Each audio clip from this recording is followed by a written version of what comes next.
రాహుల్ గాంధీ ఇటువంటి ఇంత దారుణమైన వ్యక్తిత్వమా రాహుల్ గాంధీది అనిపిస్తుంది.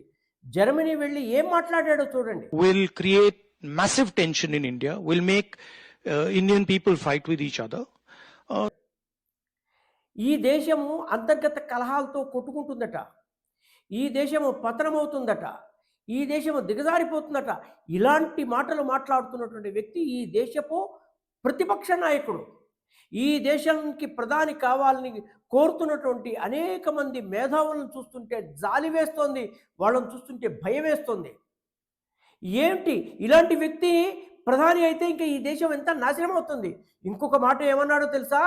జిఎస్టీ రేట్లు కన్స్యూమర్స్కి ఇప్పుడు అనుకూలంగా ఉన్నాయట. And we would realign our GST, for example, which today is completely anti-producer and pro-consumer. We would try and realign some of those structures.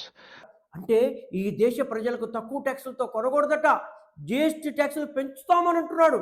అంటే ఈ దేశ ప్రజలు కష్టపడాలని కోరుకుంటున్నాడు.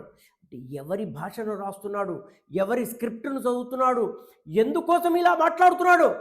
మోడీ వ్యతిరేకత అయితే మోడీ వ్యతిరేకత గురించి, మోడీ యొక్క విధానాల గురించి మాట్లాడు. నువ్వు ఈ దేశ ప్రజలు, దేశ అస్తిత్వం గురించి, దేశంలో అంతర్గత కళల గురించి మాట్లాడటం ఏంటి?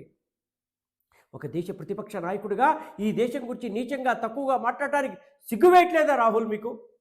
ప్లీజ్ ఇకనైనా సిగ్గు తెచ్చుకోండి.